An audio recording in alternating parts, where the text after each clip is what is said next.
نہ جانے مسائل تو علماء سے پوچھیں، یہ حکم مبین ہم کو رب سے ملا ہے، چلو پوچھ کیسے جیے زندگی کو، چلو پوچھ لے کس میں رب کی رضا ہے، کس میں رب کی رضا ہے۔ الحمدللہ رب العالمین والصلاة والسلام علی سید المرسلین، اما بعد فاعوذ باللہ من الشیطان الرجیم، بسم اللہ الرحمن الرحیم۔ الصلاة والسلام علیک یا رسول اللہ وعلی آلک و اصحابک یا حبیب اللہ۔ الصلاة والسلام علیک یا نبی اللہ وعلی آلک و اصحابک یا نور اللہ۔ مدرسہ کے ناظرین، پروگرام دارالتاء سنت میں آپ کو خوش آمدید کہتے ہیں۔ اللہ کریم رب العالمین ہم سب کو دین متین کے احکامات سیکھ کر سمجھ کر اس پر عمل کرنے کی توفیق عطا فرمائے۔ ابتداءً درود پاک کی فضیلت ہمارے پیارے نبی صلی اللہ تعالی علیہ وآلہ وسلم کا فرمان معظم عالی شان ہے، زینوا مجالسکم بالصلاۃ علی فإن صلاتکم علی نور لکم یوم القیامہ۔ ارشاد فرمایا، اپنی مجلسوں کو مجھ پر درود پڑھ کر آراستہ کرو، اور تمہارا مجھ پر درود پڑھنا قیامت کے دن تمہارے لیے نور ہوگا۔ اللہ کریم کثرت سے درود پڑھنے کی توفیق عطا فرمائے۔ صلو علی الحبیب صلی اللہ تعالی علی محمد صلی اللہ علیہ وآلہ وسلم۔ صلاۃ و سلام علیک یا سیدی یا رسول اللہ وعلی آلک و اصحابک یا سیدی یا حبیب اللہ۔ آج کا جو ہمارا ٹاپک ہے، جو موضوع ہے، وراثت کے شرعی احکام۔ یہ ایسا ایک موضوع ہے کہ جس کا کہیں کہ ہر فیملی، ہر گھر سے یہ تعلق ہے ہی ہے، اور یہ مسائل ان کو درپیش ہوتے ہی ہیں، اور اس کے بھی باقاعدہ شرعی احکام ہیں۔ اللہ رب العالمین نے قرآن پاک میں احکامات نازل فرمائے، پیارے رسول صلی اللہ علیہ وآلہ وسلم نے احادیث طیبہ کے اندر ان کی پوری ڈیٹیل تفصیلات یہ مختلف روایات میں ان چیزوں کو بیان کیا۔ ہم کافی اس طرح کے سوالات کو شامل کرنے کی کوشش کریں گے۔ وراثت میں خیانت نہ کرنا، وراثت کے مال تقسیم کس انداز سے کرنا ہے، اور ظاہر ہے ہم صرف یہاں پر کچھ احکامات وہ بیان کریں گے۔ کسی خاص فیملی کے اندر ان کے ورثاء کتنے ہیں اور کس کو کتنا حصہ ملے گا، تو یہ باقاعدہ دارالافتاء اہل سنت میں ہی جا کر اس طرح کے مسائل وہ آپ معلومات کریں گے۔ لیکن اس سے متعلقات جو احکامات ہیں ان کو انشاءاللہ ضرور اس پروگرام میں ہم شامل کریں گے۔ ہمارے ساتھ اس پروگرام میں آج بطور خاص ہے مفتی کفیل صاحب تشریف فرما۔ حضرت کیسے ہیں آپ؟ الحمدللہ علی کل حال۔ مزاج گرامی اچھے ہیں ماشاءاللہ۔ الحمدللہ۔ میں چاہوں گا کچھ ابتدائی شروع سے ہی اس حوالے سے کہ وراثت کسے کہتے ہیں، کس مال کو یہ کہا جاتا ہے، اور اس کے حوالے بنیادی طور پر ہمارا دین کیا تعلیم ارشاد فرماتا ہے۔ میراث کی بات کریں یا وراثت کی بات کریں تو اس میں چند الفاظ جو ہے وہ عموماً استعمال کیے جاتے ہیں۔ وارث، اسی طریقے سے مورث کا ایک لفظ استعمال ہوتا ہے، ٹھیک ہے، اور ترکہ۔ ٹھیک ہے، تو مورث سے مراد وہ شخص ہوتا ہے جس کی وراثت تقسیم کی جا رہی ہے۔ صحیح، جس شخص کا انتقال ہو گیا اور اس کی جائیداد کی تقسیم ہو رہی، وہ مورث کہلاتا ہے۔ ٹھیک ہے، وارث سے مراد وہ افراد ہوتے ہیں کہ مورث کے انتقال کے وقت جو زندہ تھے، ٹھیک ہے، وہ وارث جو ہے وہ قرار پاتے ہیں۔ جن کا انتقال مورث سے پہلے ہو گیا وہ وارث قرار نہیں پاتے۔ ٹھیک ہے، ترکہ جو ہے وہ ہم مال وراثت کو کہتے ہیں کہ جو شخص بھی اس کا انتقال ہوا اس کی چاہے جائیداد منقولہ ہے، ٹھیک ہے، مویبل ہے یا امویبل ہے، غیر منقولہ ہے، پراپرٹی ہے، اور جو بھی مال ہے اس کا، چاہے وہ چھوٹا سا ہے یا زیادہ ہے، چاہے ٹھیک ہے، 1 روپے ہیں چاہے 1 کروڑ روپے ہیں، ٹھیک، اور جس بھی وہ کنڈیشن میں، چاہے وہ اس شخص کے اپنے ذاتی استعمال کی صورت میں، اس کے کپڑوں کی صورت میں ہے، اس کے لباس کی صورت میں ہے، اس کی گاڑی کی صورت میں ہے، اس کے گھریلو اور دیگر سامان کی صورت میں ہے، یہ تمام چیزیں مال ترکہ شمار ہوتی ہیں۔ ترکے کی تقسیم کے حوالے سے زمانہ جاہلیت کے اندر مختلف اصول جو ہے وہ تھے، اور وہاں پر عورتوں کو حصہ نہیں دیا جاتا تھا، بلکہ یہ سمجھا جاتا تھا کہ چونکہ کاروبار کے اندر اور دیگر معاملات کے اندر بیٹے ہی جو ہے وہ ساتھ ہوتے ہیں، تو لہٰذا وہ انہی کو وارث بناتے تھے، اور بیٹیوں کو یا بیواؤں کو یا والدہ کو وہ وراثت میں حصہ نہیں دیتے تھے، قرآن کریم میں اللہ تبارک و تعالیٰ نے عورتوں کے لیے بھی وراثت کے احکام جو ہے وہ بیان کیے. فرمایا للرجال نصیب مما ترک الوالدان والاقربون، مردوں کے لیے وہ ہے اس میں سے حصہ ہے جو ان کے والدین نے اور ان کے رشتہ داروں نے چھوڑا.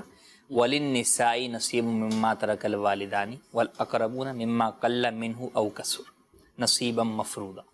اسی طرح عورتوں کے لیے بھی جو ان کے والدین اور رشتہ داروں نے چھوڑا اس میں سے جو ہے وہ ایک باندھا ہوا حصہ جو ہے وہ ان کے لیے بھی ہے. اور یہ وراثت کے احکام بھی قرآن پاک میں سورہ نساء کے اندر بیان کیے گئے اور پھر بھی تفصیل بیان کیے گئے کہ کس کا کتنا جو ہے وہ حصہ بنتا ہے اور کن صورتوں میں کیا ہے. اگر ایک شخص ہے یا مثلا بیٹی ہے تو بیٹی کا جو ہے وہ بیٹے کے ساتھ کتنا حصہ ہوگا، اور فقط بیٹی الگ ہوگی اور بیٹا کوئی نہیں ہے تو کتنا حصہ ہوگا. ایک بیٹی ہوگی تو کتنا حصہ ہوگا، دو یا اس سے زیادہ ہوں گی تو کتنا حصہ ہوگا.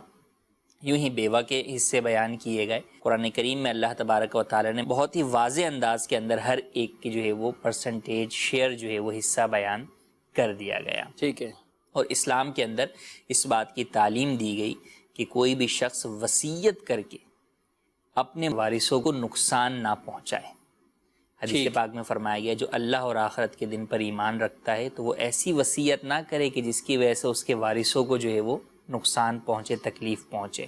ٹھیک. اب اس کی مختلف جو ہے وہ صورتیں ہیں. فی زمانہ ہم دیکھتے ہیں کہ کئی لوگ جو ہے وہ وراثت کی تقسیم میں اپنی زندگی کے اندر ہی کچھ نہ کچھ جو ہے وہ ول لکھ دیتے ہیں، وصیت جو ہے وہ لکھ دیتے ہیں، یا زبانی طور پر کہہ دیتے ہیں کہ بھئی فلاں بیٹے کو اتنا دے دینا، بیٹی کو اتنا دے دینا. تو سب سے پہلی بات تو یہ یاد رکھنی چاہیے کہ زندگی میں تقسیم ایک الگ چیز ہوتی ہے اور بعد انتقال جو تقسیم ہوتی ہے وہ الگ چیز. زندگی میں جو تقسیم ہے وہ وراثت کی تقسیم نہیں، وہ در حقیقت آپ کے اپنے مال کی تقسیم ہے جس کے اوپر ہبہ کے احکامات جو ہے وہ لازم ہوتے ہیں. البتہ اس میں بھی ہبہ کرنے میں کن کن باتوں کا خیال رکھنا ضروری ہے، پورا ایک ٹاپک ہے، بہت ٹاپک ہے، اور اسلام نے اس کے اندر جو ہے وہ بہت ہی پیاری جو ہے وہ تعلیمات دی ہیں. اور وراثت انتقال کے بعد ہوتی ہے. ٹھیک ہے. تو انتقال کے بعد ایک تو یہ ہے کہ وارث آلریڈی حصے دار ہیں، ان کا حصہ قرآن نے بیان کر دیا تو اب ان کے لیے وصیت کی حاجت ہی نہیں ہے. صحیح. تو وصیت ہوتی ہے غیر وارث کے لیے جو وارث نہ بن رہا ہو. جیسے ایک شخص ہے، اس کی اولاد میں لڑکے اور لڑکیاں بھی ہیں، لیکن اس کا کوئی ایک بیٹا یا بیٹی پہلے انتقال کر گئی اس کی زندگی میں ہی.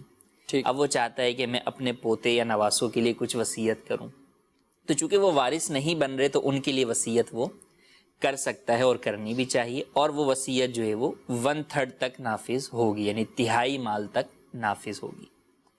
اور اگر کسی شخص نے وارثوں کے لیے وصیت کر دی، اولاً تو جائز نہیں ہے، لیکن اگر وہ کر دے تو وہ نافذ نہیں ہوگی، اس کے اوپر عمل نہیں ہوگا سوائے اس صورت کے کہ تمام ورثہ بالغ ہوں اور وہ سارے اجازت دے دیں کہ ٹھیک ہے ان کے لیے کچھ زیادہ کی وصیت کہ ہاں اگر والد صاحب نے جو وصیت کی ہے اس کے مطابق ہی ہم سب تقسیم کر لیتے ہیں. اگر سارے ورثہ بالغ ہیں اور بخوشی اجازت دیتے ہیں تو پھر تو وہ عمل ہوگا.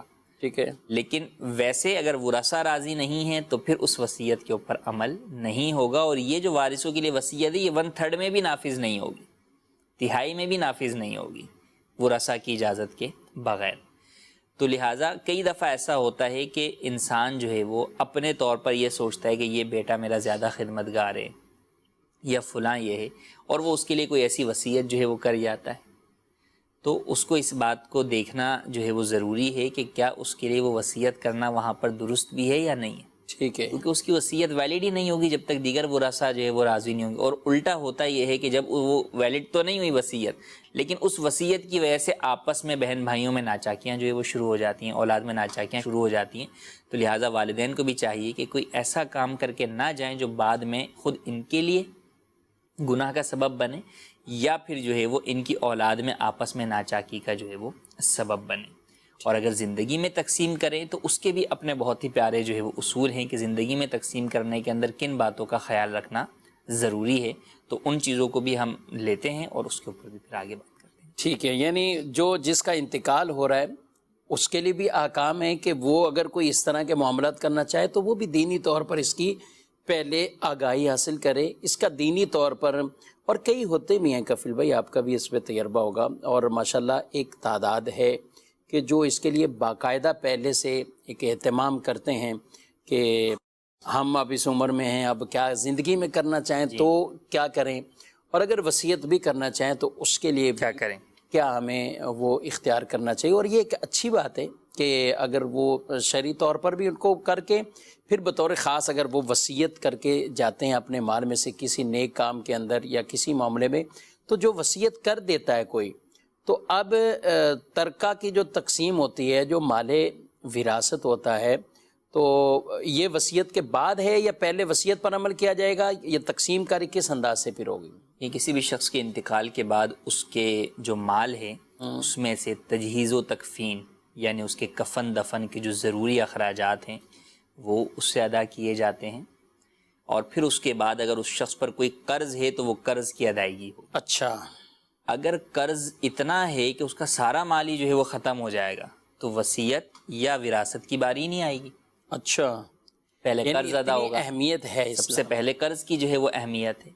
ہاں، جب قرض بھی ادا ہو گیا اب پھر دیکھا جائے گا کہ جو مال بچا ہے اس مال کے تہائی کے اندر جو ہے وہ وصیت نافذ کی جائے گی، جبکہ وہ جائز وصیت ہو. ٹھیک ہے. ٹھیک ہے، جیسے ایک ہم نے وارثوں کے اعتبار سے جو ہے وہ وصیت بیان کی، اور اس کے بارے میں حدیث پاک میں بھی ارشاد فرمایا کہ بندہ جو ہے وہ 60 سال تک مرد و عورت اللہ تبارک و تعالیٰ کی عبادت کرتے رہیں، لیکن پھر جب ان کے انتقال کا وقت قریب آئے تو وہ کوئی ایسی وصیت کریں جس کے ذریعے سے اپنے وارث کو نقصان پہنچائیں تو ان کے لیے جہنم واجب ہو جاتی ہے. اللہ اکبر. اللہ. تو پتہ چلا کہ آپ تو ایک اچھا کام کرنے جا رہے تھے، لیکن لا علمی کی وجہ سے آپ نے اس وصیت میں کوئی ایسی چیز جو ہے وہ شامل کر دی کہ خود الٹا آپ کے لیے جو ہے وہ جہنم میں جانے کا سبب بن گئی وہ وصیت. تو لہٰذا وصیت جب بھی کریں تو پہلے اس کے بارے میں شرعی رہنمائی لیں. ٹھیک ہے. کہ وصیت میں یہ کر رہا ہوں، یہ کروں یا نہ کروں. اچھا، بعض لوگ گناہوں کے لیے بھی وصیت کر دیتے ہیں بس اوقات، تو گناہ والی وصیت بھی جو ہے وہ نافذ نہیں ہوگی. گناہ والی وصیت کیا مطلب؟ مختلف چیزوں کے اندر لوگوں کا ایک ذہن ہوتا ہے کہ مثل کسی کا کسی فنون لطیفہ کے اندر جو ہے وہ ہے کہ جناب فلاں جو ہے وہ انڈسٹری کے اوپر یا فلاں جو ہے وہ گناہ کے کام پہ، مثلا کسی کو میوزک سے شوق ہے تو اس نے دے دیا کہ بھائی جناب یہ میوزک کا جو ہے وہ فلاں ڈپارٹمنٹ کے اندر جو ہے وہ یہ میری وصیت میں سے اتنا وہاں جو ہے وہ دے دیا جائے.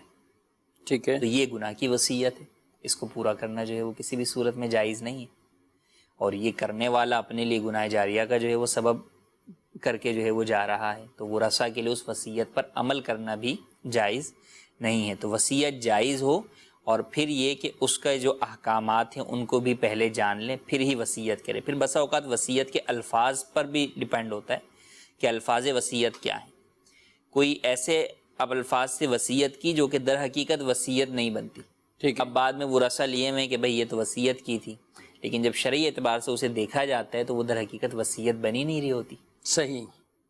تو اب اس کے لیے بھی کلمات ہیں. اب جیسے بعض صورتوں میں وصیت واجب ہو جاتی ہے، جیسے کسی شخص کی جو ہے وہ نمازیں باقی ہیں، قضا نمازیں ہیں اس کی، تو اس پر یا اس لازم کے روزے باقی ہیں اس کے، تو اب انتقال کے وقت اس کے اوپر لازم ہوگا کہ وہ وصیت کرے کہ بھئی میرے نماز روزوں کا جو ہے وہ فدیہ ادا کریں. ٹھیک ہے.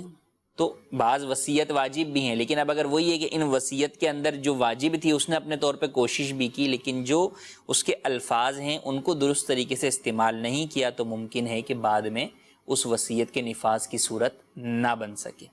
تو لہٰذا وصیت سے متعلق بھی بہرحال مکمل احکام ہیں جنہیں جاننا اور سیکھنا ضروری. ٹھیک ہے. ہمارے وراثت کے اوپر ہم بات کر رہے ہیں، تو اچھا اس میں یہ ہو سکتا ہے کہ ہم نے حصہ چھوڑا یا ان سے معاف کروا لیں. ایک یہ ہوتے ہیں کہ بھئی ہم نے زیادتی نہیں کی ہے، ہم نے ان سے چھڑوا لیا ہے، یا ان کو راضی کر لیا ہم نے کہ آپ معاف کر دیا، یا آپ دستبردار ہو جائیں، اور یا آپ خود ہی راضی ہو جائیں، جو بھی کرنا ہے آپ خود ہی راضی ہو جائیں. تو کیا کہتے ہیں آپ؟ دیکھیں، وراثت جو ہے وہ اللہ تبارک و تعالیٰ نے ایک ایسا حق انسان کو دیا ہے کہ مورث یعنی جس شخص کا یہ وارث بن رہا ہے اس کے انتقال کے ساتھ ہی اس شخص کی جتنی بھی ملکیت تھی، اس کا جو بھی مال تھا، اس کی آنرشپ جو ہے وہ کنورٹ ہو جاتی ہے. ٹھیک ہے. اور وہ کنورٹ ہر ایک کے اپنے شیئر کے اعتبار سے ہو جاتی ہے. تو آنرشپ چینج ہو چکی ہے، کیونکہ جو شخص انتقال کر گیا وہ تو آنرشپ کا اہل ہی نہیں ہے، وہ مالک ہو ہی نہیں سکتا. ٹھیک. تو اس کے انتقال کرتے ہی اس کا جو بھی مال تھا وہ قرآن میں بیان کردہ حصوں کے مطابق اس کے ورثاء کی ملکیت میں چلا گیا. صحیح. اب جب ورثاء کی ملکیت میں چلا گیا تو اب ورثاء کو اپنی ملکیت سے نکالنے کے لیے اسے ختم کرنا پڑے گا، اسے کسی اور کو دینا پڑے گا. اس کا یہ کہنا کہ نہیں میں نہیں لے رہا، اس سے وہ وراثت کا حق ختم نہیں ہوگا. میں دستبردار ہوتا ہوں، تم لوگ کر لو، یہ اس سے نہیں ہوگا. یا میں معاف کرتا ہوں، یا میں نہیں لینا چاہتا. کئی دفعہ اگر ہم دیکھیں تو بعض جگہوں کے اوپر بہنیں خاص طور پر جو ہے وہ یہ گھر کی جو خواتین ہوتی ہیں بہنیں، وہ اپنے بھائیوں کے حق میں جو ہے وہ دستبردار ہو جاتی ہیں. تو یہ در حقیقت دستبرداری درست نہیں ہے، اور اس سے دستبرداری ختم بھی نہیں ہوتی. اچھا، سب سے یہ پہلے والا معاملہ جو ہے نا بہنوں کا، یہ شاید بہنوں کے ہی حق میں ہی یہ ہر طرف سے آتا ہے. کبھی ایسا نہیں ہوا کہ بھائی بھی دستبردار ہو کے کہیں کہ بھائی بہنوں کو دے دیا؟ کبھی آیا کوئی اس طرح کے معاملات؟ ایسا واقعی جو ہے وہ نہیں ہوتا. بہنیں ہی جو ہے وہ شاید بھائیوں سے زیادہ فراخ دل جو ہے وہ ہوتی ہیں، ہاں، کہ وہ اپنا جو ہے وہ سب کچھ بھائیوں کو دینے کے لیے قربان ہوتی ہیں. اب شرعی طور پر اگر ان کا تقاضا بھی کرنا ایک ان کا حق ہے. اور جیسے آپ نے ابتداءً کہا کہ وراثت کے شرعی احکام رکھے ہی اللہ رب العالمین نے جو نازل فرمائے، وہ زمانہ جاہلیت کے جو رسومات، جو انداز تھے، وہ سارے ختم کرنے کے لیے. تو اگر معاذ اللہ ثم معاذ اللہ ابھی بھی ویسا ہی ہو، اور کئی جگہوں پر بہنیں وہ اگر مانگ لیں تو پھر اس کا نتیجہ لڑائی ہے کہ اب جنگ شروع ہو جائے گی، آپس میں لڑائی شروع ہو جائے گی. یا دے بھی دیا تو اس کا نتیجہ قطع تعلقی ہے کہ یہ لیں، اس کے بعد یہ ہماری بہن نے مانگ لیا، تو بہن کہاں سے رہی، اس نے ہم سے حصہ مانگ لیا. تو یہ جو ابھی بھی سوچ ہے اور یہ جو تصورات اس طرح کے پائے جاتے ہیں، کیا کہتے ہیں؟ یہاں پہ حضرت سیدنا عمر بن عبدالعزیز رحمۃ اللہ تعالیٰ علیہ کا ایک مجھے واقعہ یاد آتا ہے کہ آپ نے چونکہ جو ہے وہ اپنی اولاد کے لیے اتنا مال وراثت نہیں چھوڑا تھا، تو آپ کے خاندان میں سے، چونکہ شاہی خاندان تھا آپ کا، تو ان میں سے کوئی ایک شخص آیا کہ آپ نے اپنے بچوں کو کچھ نہیں دیا. تو آپ نے بہت ہی پیاری بات ارشاد فرمایا کہ میں نے اپنے بچوں کا حق نہیں مارا، ہاں البتہ دوسروں کا حق انہیں نہیں دیا. اچھا، اپنے بچوں کا میں نے کوئی حق نہیں مارا، دوسروں کا حق انہیں نہیں دیا. اگر وہ اللہ تبارک و تعالیٰ کی اطاعت کریں گے تو اللہ ان کا والی ہوگا، ٹھیک، اور اگر وہ گناہ کریں گے تو وہ خود اللہ کی بارگاہ میں جواب دہ ہوں گے. تو یہاں یہ دیکھنا ضروری ہے کہ بسا اوقات مرد یا بھائی یا فیملی کے وہ افراد جو کہ بہنوں کے حق کے حوالے سے کنفیوژن کا شکار ہوتے ہیں، یا اگر دے بھی رہے ہوتے ہیں تو احساناً دے رہے ہوتے ہیں، وہ ذرا یہ سوچ لیں کہ آپ کوئی ان پہ احسان نہیں کر رہے، جس کا حق ہے اسے دے رہے ہیں آپ. تو حقدار کو اس کا حق دینا یہ تو جو ہے وہ ہر ایک مسلمان کے اوپر لازم ہے. ٹھیک ہے. تو لہٰذا اگر آپ انہیں دے رہے ہیں تو کوئی احسان نہیں کر رہے ہیں. ہاں اگر وہ مال آپ اپنے پاس لے لیں گے تو وہ یقیناً آپ کے لیے اور آپ کی اولاد کے لیے جو ہے وہ پیٹ میں جو ہے وہ آگ بھرنے والی بات ہو. ٹھیک. تو لہٰذا بہنیں مانگیں یا نہ مانگیں، بلکہ در حقیقت چونکہ یہ جو زمانے جاہلیت والی بات ہے یہ اب بھی کئی علاقوں میں، کئی برادریوں میں، کئی خاندانوں میں رائج ہے، تو اس کے لیے تو ہونا یہ چاہیے کہ بہن منع کرے جب بھی اس کو جو ہے وہ دیں. صحیح. وہ بعض صورتیں ہیں کہ دستبرداری ڈائریکٹ تو نہیں ہو سکتی، لیکن اس کے بعض طریقے ہیں کہ اس کے مطابق جو ہے وہ بہن اگر قبضہ کر لے اپنے مال پر اور پھر واپس جو ہے وہ دے دے تو وہ ٹھیک ہے، جائز ہو جائے گا. لیکن اس صورت میں بھی چاہیے یہ کہ آپ اپنے آپ کو بھی تو دیکھیں کہ بہن اگر اتنا صنف نازک ہو کر اتنا بڑا دل رکھتی ہے کہ بھائی کو دے رہی ہے، تو کیا بھائی کو اپنی مردانگی کا یہاں پہ خیال نہیں آتا کہ اپنی بہن کے اوپر جو ہے وہ اپنا مال نچھاور کر دے؟ صحیح بات ہے. چاہے جائے کہ اس کا مال جو ہے وہ لینے کی جو ہے وہ طلب کے اندر جو ہے وہ بیٹھا ہوا ہے. جی جی بالکل. اور کئی ایسے بعض اوقات یہ ایک بڑا نازک معاملہ اس طرح کے بھی ہوتے ہیں. لوگ آ کے یہ مسئلہ تو پوچھ رہے ہوتے ہیں، بھائی کو زکوٰۃ دینا یا بہن کو زکوٰۃ دے سکتے ہیں. اب کبھی کبھی یہ سوچ آتی ہے کہ یہ بھائی اتنا امیر کبیر ہے اور یہ سب کچھ اس کے پاس ہے اور یہ اپنی بہن کو زکوٰۃ دینے کے حوالے سے پوچھ رہا ہے، تو بہن اس کی اس کیفیت میں ہے کہ وہ زکوٰۃ کی حقدار ہے، بہن اس کیفیت میں کہ زکوٰۃ کی حقدار ہے اور یہ مسئلہ بھی پوچھ رہا ہے اور دینا بھی چاہتا. ہو سکتا ہے بعد میں خود ہی کبھی آدمی اسٹرانگ ہوا ہو، لیکن میں یہ چاہ رہا ہوں اس طرف بھی توجہ ہونی چاہیے کہ کہیں ان کا اصلی حق جو ان کا وراثت کا حق، ایک ترکے کا حق ہے، کہیں وہی مار کر جو ہے وہ دل کو یہی نہ بہلا لیں کہ ہم ٹھیک ہے زکوٰۃ کی مد میں اتنا ایسوں کو جو ہے وہ دے دیتے ہیں، بھانجوں کو دے دیا اتنا ہم نے بہنوں کو دے دیا. کیا کہتے ہیں آپ؟ وہ یعنی کہ جس کا 100% دینا ہے اس کو 2.5% جو ہے وہ دے کر جو ہے وہ آپ سمجھ رہے ہیں کہ ہم نے بڑا جو ہے وہ احسان کر دیا یا نیکی کر دی. حالانکہ اگر ان کا مال ہے تو پورا 100 کا 100% آپ کو ان کو دینا اور ان کے حوالے کرنا جو ہے وہ لازم ہے. یقیناً ایسا ہی ہے. بہرحال جو بھی ہمارے مدنی چینل کے ناظرین ہمیں سن رہے ہیں انہیں خود بھی اور خاص طور پر جو خاندان کے بڑے ہیں انہیں چاہیے کہ اس معاملے میں کردار ادا کریں اور عورتوں کا جو بھی حق وراثت بنتا ہے انہیں بخوشی جو ہے وہ دینے دلانے کی کوشش کریں. ماشاءاللہ. مدنی چینل کے ناظرین آپ کے سوالات بھی ضرور شامل کریں گے اور کچھ میسیجز بھی ہیں، کچھ موضوع سے متعلق ہیں اور دارالتاء سنت کا پروگرام شروع ہوتا ہے تو ظاہر ہے آپ با اختیار ہیں، جس طرح کے بھی مسائل شرعی پوچھنا چاہیں انشاءاللہ کوشش کریں گے ان کو شامل کریں گے. کچھ آڈیو سوالات بھی لیتے ہیں. اگر کسی فیملی میں کسی بڑے کا انتقال ہو جائے سربراہ کا، تو بقیہ جتنے بھی ہیں وہ سارے بالغ ہوں اور وہ یہ ارادہ کر رہے ہیں کہ ہم جو مال وراثت ہے اس کو تقسیم نہیں کرتے. اس میں جو لیڈیز ہیں جن کی شادیاں ہو چکی ہیں جن کو حصہ ملنا تھا وہ بھی یہ کہہ رہی ہیں کہ ہم اس میں سے حصہ نہیں لیتے تو ہماری طرف سے معاف ہے. تو کیا ایسا ہو سکتا ہے یا تقسیم کرنا ضروری ہے؟ کچھ گفتگو تو اس پر کی ہے لیکن یہ بطور خاص پھر کہ معاف ہے بھائی نہ کریں، آپ کچھ بھی نہ کریں. ایک چیز موجود ہے، تقسیم آپ جب تک نہیں کریں گے تو اصلاً تو وہ تقسیم ان معنوں میں ہو چکا ہے کہ جس کا جتنا شیئر ہے وہ اس کا مالک تو ہے، متعین ہو چکا ہے اور ملکیت اس کی ملکیت ثابت ہو گئی ہے. اور اسی کی وجہ سے بعض صورتوں کے اندر بہرحال اس کے اوپر قربانی کا وجوب، زکوٰۃ کے معاملات کے بعض معاملات اگر وہ مال تجارت ہے تو اس اعتبار سے بھی جو ہے وہ لازم جو ہے وہ آ سکتے ہیں. تو اب اس کے بعد یہ ہے کہ تقسیم نہیں کرتے، اسی طریقے سے اس کو جو ہے وہ کنٹینیو چلاتے رہتے ہیں تو حرج نہیں ہے. لیکن کنٹینیو چلانے کے اندر بعض میں اور دیگر بعد میں مسائل آ جاتے ہیں. کسی نے اس میں کوئی عمارت تعمیر کر دی، کوئی کام کروا دیا، اب وہ تقاضا بعد میں جا کے کرتا ہے. بسا اوقات جنہوں نے آپس میں یہ معاملہ کیا ہوا ہوتا، مثلا بھائیوں نے آپس میں کیا، وہ تو نہیں، ان کے انتقال کے بعد ان کی اولادیں آپس میں جو ہے وہ جب تقاضا کرتی ہیں تو پھر اب یہ جھگڑا کھڑا ہوتا ہے کہ بھئی یہ عمارت کس نے تعمیر کروائی تھی، کس اعتبار سے کروائی تھی.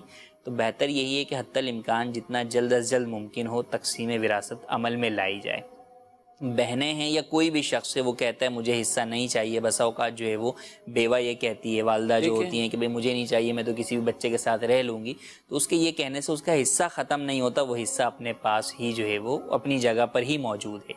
ہاں البتہ اگر کرنا ہے واقعی جو ہے وہ خوش دلی کے ساتھ وہ کرنا چاہتی ہے، حصہ اپنا ختم کرنا چاہتی ہے، تو اس کی دو صورتیں ہیں. ایک تو یہ ہے کہ مثال کے طور پہ اس کا حصہ اس پورے میں بنتا ہے 10 لاکھ روپے، تو کوئی ایک شخص جو ہے وہ 10 لاکھ روپے اس کو دے دے کہ یہ آپ کے حصے کے عوض جو ہے وہ یہ میں نے آپ کو دیا. اب وہ اپنے ہاتھ میں لے لیا اس نے، ٹھیک ہے. اب اس کے بعد وہ یہ جس کو جتنا چاہے جو ہے وہ دے دے نہ دے اس کی مرضی ہے، تو اس کے اپنے ہاتھ میں قبضے میں آ گیا. اب اس کے بعد اگر وہ کسی کو دیتی ہے یا سارے بچوں کو دے دیتی ہے، تقسیم کر دیتی یا کچھ ان کو دیتی ہے، کچھ مسجد میں دے دیتی ہے، کہیں بھی دیتی ہے، وہ پھر تو اس صورت میں تو اس کا حصہ وہ ختم نہیں ہوا، در حقیقت اس نے اپنا وصول کر لیا حصہ. ٹھیک ہے.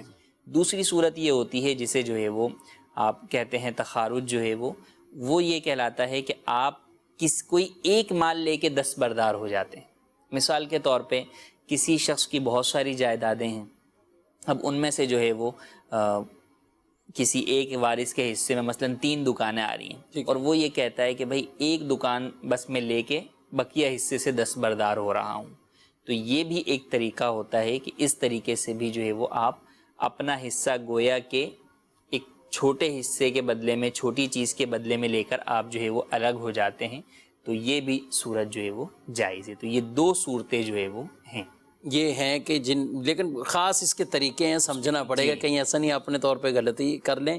تو یہ ہیں مدنی چینل کے ناظرین اس طرح کے بھی کچھ مسائل اور احکامات کہ جس کی وجہ سے تخارج اور تصالح یہ انداز اختیار اگر کر لیا جائے گا تو بھی اس کا حصہ اس کو گویا کہ وہ حصہ ہی ملا نا، اس نے وہی حصے کے بدلے میں لے لیا، جو ہے وہ مل رہا ہے. یہ تو نہیں کوئی وہ معافی کی کوئی صورت نہیں. پہلی صورت جو ہم نے بیان کی اس کے اندر اس کا اپنا جو ہے وہ اس نے حصہ وصول کر لیا، اور دوسری میں بھی وہ حصہ وصول کر رہا ہے، بس یہ کہ وہ حصے کے اندر کمی بیشی کے ساتھ وہ صلح کے ساتھ قبول کر. ٹھیک ہے. اسی طرح بھائی رہ رہے ہیں پورے مکان میں تو وہ اپنے اس مکان میں یا جو بھی ترکہ ہے وہ بہنوں کا حصہ خرید سکتے ہیں، خرید لیں ان کو. جی بالکل جو ہے وہ خرید سکتے ہیں کہ بھئی بہنوں کو یہ چند بھائی آپس میں کہہ دیں کہ بھئی ٹھیک ہے آپ کا اتنا حصہ بنتا ہے یہ میں جو ہے وہ ادا کروں گا، ٹھیک ہے، وہ فلانا یہ جو ہے وہ ادا کرے گا، تو یوں اگر آپس میں طے کر لیتے ہیں تو گویا کہ وہ خریداری جو ہے وہ انہوں نے کر لی کہ بھئی اس کے بدلے میں، البتہ اس کے اندر جب خریداری اس طرح ہو رہی ہے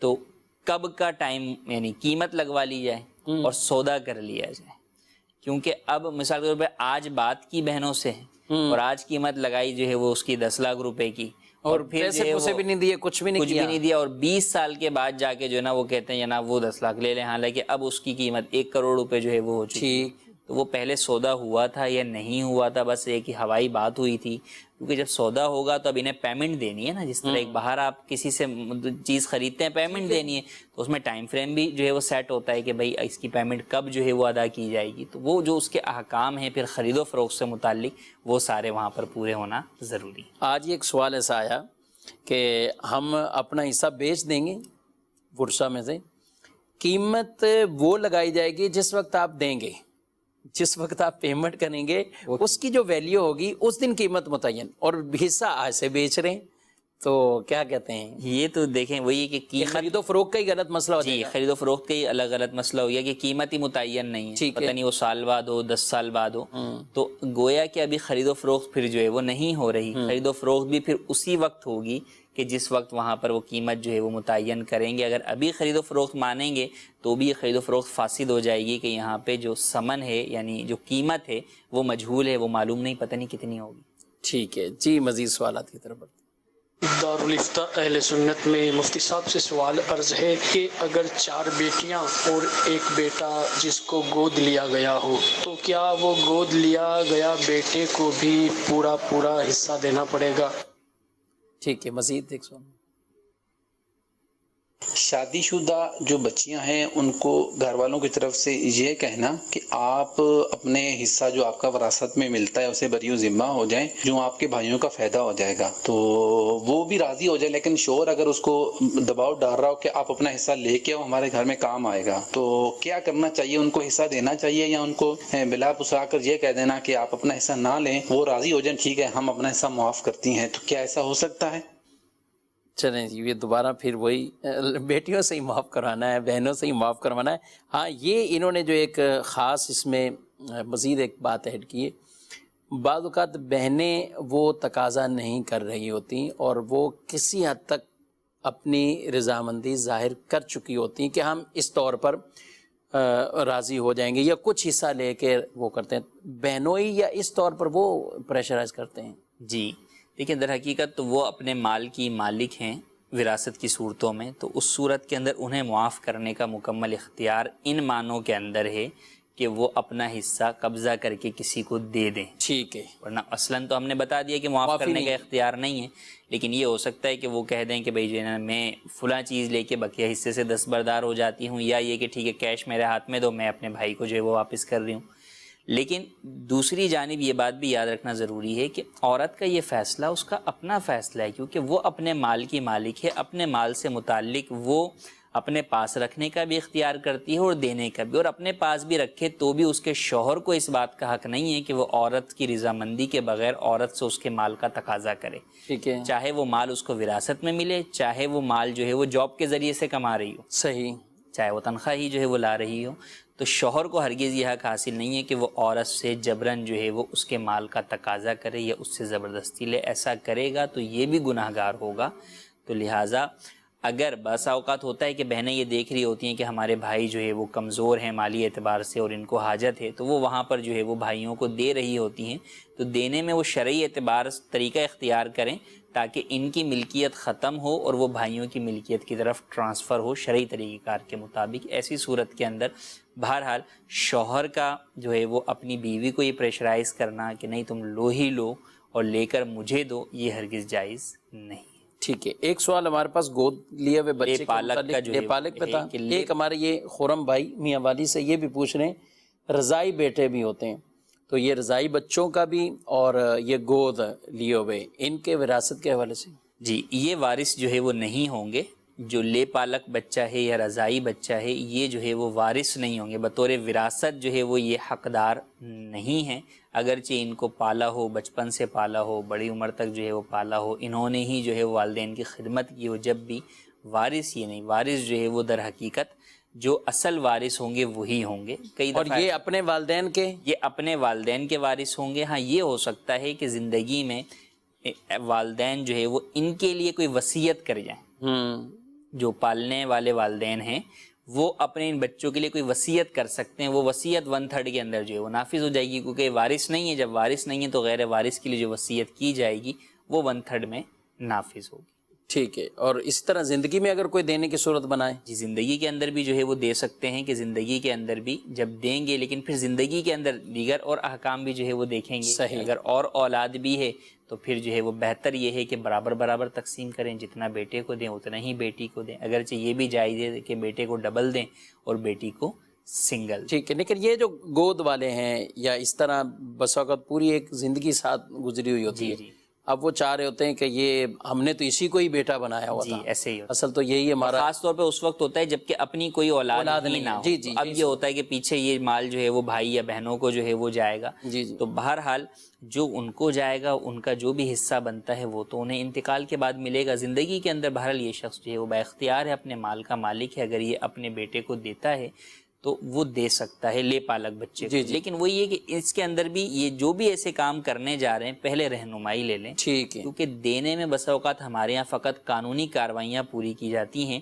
لیکن جو شرعی تقاضے ہوتے ہیں گفٹ اور گفٹ کے بعد شرعی قبضے کے وہ پورے نہیں ہوتے، صحیح، جس کے بعد جب انتقال خدا نہ خواستہ دونوں میں سے کسی ایک کا ہو جاتا ہے تو پھر جب مسئلہ دارالفتہ پہنچتا ہے تو پتہ یہ چلتا ہے کہ جناب ہبہ تو کیا تھا، گفٹ تو کیا تھا، گفٹ ڈیڈ تو بنائی تھی لیکن شرعی قبضہ نہیں دلایا تھا، لہٰذا وہ چیز دوبارہ جو ہے مورث کی ملکیت کی طرف لوٹ کر وہ پھر اس میں وراثت تقسیم ہوتی ہے۔ شرعی قبضہ اس کا بھی کوئی معیار، کوئی تھوڑی سی اس کی ڈیٹیل بتا دیں تاکہ ناظرین اچھی طرح یہ مسئلہ ذہن نشین ہو جائے اور یاد بھی ہو جائے کہ اگر کرنا بھی ہے تو اس انداز سے کیا جائے۔ یہ دیکھیں شرعی قبضہ کی اگر ہم بات کریں تو ایسی چیز جو کہ تقسیم ہو سکتی ہے، بڑا گھر ہے، چند کمروں کے اوپر جو ہے وہ مشتمل ہے، تقسیم ہو سکتا ہے۔ اب بسا اوقات یوں ہوتا ہے کہ 2 بیٹوں کو کہہ دیا یہ تمہارا ہے، لیکن اس میں جو ہے وہ اسپیسیفک نہیں کیا کہ کون سا حصہ کس بیٹے کا ہے۔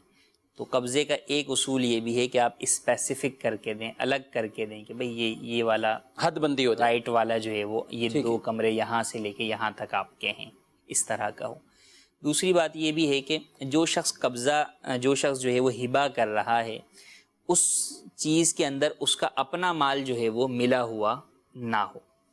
اسے عموماً جو ہے وہ بیوی کے نام پلاٹ یا مکان جو ہے وہ کر دیتے ہیں، اس میں رہ رہے ہوتے ہیں بیوی کے ساتھ ہی، کبھی اس میں سے اپنا سامان نکال کر بیوی کے ہینڈ اوور جو ہے وہ پلاٹ یا وہ مکان نہیں کر رہے ہوتے کہ یہ میں نے تمہیں جو ہے وہ دیا، ٹھیک ہے، یا سامان سمیت بیوی کو نہیں دیا ہوتا، اسی میں ساتھ رہ رہے ہوتے، تو گویا کہ یہاں پہ وہ جو چیز جو ہبہ کی گئی، گفٹ کی گئی، وہ جو مکان ہے یا فلیٹ ہے جس میں رہ رہے ہیں، وہ ہبہ کرنے والے کے اپنے دیگر مال کے ساتھ جو ہے وہ ملی ہوئی ہے، وہ مشغول ہے، تو لہٰذا یہ ہبہ بھی درست نہیں ہوگا۔ اس کے پھر اپنے تقاضے ہیں کہ یا تو یہ خود جو ہے وہ باہر سامان نکال لیں، یہ عموماً مشکل ہوتا ہے کہ وہ اپنا ایک ایک سامان چن کے ذرا اس فلیٹ سے یا مکان سے باہر نکالیں۔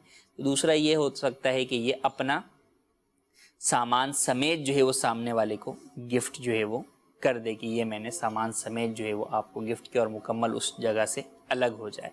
تو یہ پھر شرعی قبضے کے اپنے تقاضے ہیں کہ جن کے اوپر عمل کرتے ہوئے جو ہے وہ آپ کا جب قبضہ ہو جائے گا تو پھر بہرحال وہ چیز اس کی ملکیت میں ہو جائے گی۔ مگر یہاں یہ بھی بات یاد رہے کہ اب جب آپ نے دے دی، اب وہ چاہے فرمانبردار آگے نکلا یا نافرمان نکلا، جی جی، اب آپ یہ نہیں کہہ سکتے کہ بھائی یہ تو میں نے تو یہ سوچ کے دیا تھا کہ یہ نیک ہوگا، یہ میری خدمت کرے گا، اس نے تو مجھے ہی نکال دیا۔ جی جی، تو جب اس کی ملکیت ہو گیا تو وہ مالک ہو گیا۔ اب اگر اس نے آپ کو نکالا بطور والدین اور اولاد کے جو آپس میں وہ ان کی خدمت کی، نافرمانی کی، وہ سارے احکام اپنی جگہ ہیں کہ بھئی اولاد ایسی نافرمان ہوگی، گناہ گار ہوگی، لیکن بہرحال وہ جب اس کی ملکیت کے اس کے جو احکام ہیں تو اس اعتبار سے وہ اسے بیچنے کا بھی اختیار رکھتا ہے۔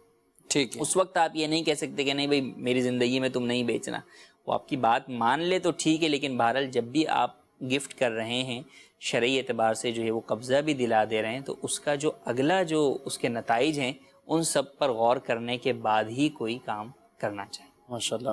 مدرسہ کے ناظرین، یہ علم المیراث، وراثت کے احکام، اس کو آدھا علم بھی کہا جاتا ہے، اور اس کی وجہ یہی ہے اس ٹاپک میں بڑی وسعت ہے۔ ابھی آپ نے سنا اس کے اندر گفٹ، تحفے، ہبہ کے احکامات، اچھا پھر خرید و فروخت کریں تو وہ الگ اس کے معاملات، پھر مکان تھا اور اس کے اندر تعمیرات ہوتی رہیں، اچھا کاروبار ہے تو اس کی پتہ نہیں کتنی جہتیں اور نکل آتی ہیں، جب بالخصوص یہ ہے کہ بس چلا ہی جا رہا ہوتا ہے، تقسیم نہیں ہو رہا ہوتا، تو بعض اوقات بہت نیچے تک معاملہ آیا تھا آپ کے سامنے، مسائل پشتوں پر جو ہے وہ گزر چکا ہوتا ہے کہ کئی یعنی پر دادا سے اوپر بھی جو ہے وہ لکڑ دادا جو ہے وہ، یعنی یہ ایک حق ہے اور وہ حق تو ان کا رہے گا، بس آپ نے ادا نہیں کیا تو وہ آگے اب آپ کی اولادوں کی ذمہ داری بن جائے گی، وہ ادا نہیں کرتے تو وہ آگے آپ کے پوتوں پہ چھوڑ کے چلے جائیں گے، تو یوں سلسلہ یہ بہرحال بڑھتا رہتا ہے، اور اس میں کئی طرح کی آدمی حق تلفیاں اور مال کے غصب والی صورتیں وہ لازم آتی ہیں۔ مکتبۃ المدینہ کا ایک رسالہ ہے مال وراثت میں خیانت نہ کیجیے، یہ رسالہ آپ، یہ کتاب وہ آپ حاصل کیجئے، اس کو دعوسامی کے ویب سائٹ سے آپ ڈاؤن لوڈ بھی کر سکتے ہیں، یہ بھی پڑھیے، انشاءاللہ بہت سی اس میں مفید باتیں وہ پائیں گے، اور خوف خدا پیدا ہوگا کہ واقعی ہی اگر یہ ترکے اور وراثت کے یہ معاملات آپ کے ساتھ درپیش ہیں تو آپ ان کو درست طریقے کے مطابق جو شرعی احکام ہیں اس کے مطابق ان کی تقسیم کاری کریں۔ بہت سے احکامات اور بہت سے مسائل ایسے ہیں جو ابھی ہم شامل نہیں کر سکے، نیکسٹ پروگرام میں وہ سوالات اور وہ احکامات بھی انشاءاللہ بیان کرنے کی کوشش کریں گے۔ اللہ عمل کی توفیق عطا فرمائے۔ صلو علی الحبیب صلی اللہ تعالی علی محمد صلی اللہ علیہ وآلہ وسلم۔ نہ جانے مسائل تو علماء سے پوچھیں، یہ حکم مبین ہم کو رب سے ملا ہے، چلو پوچھ کیسے جیے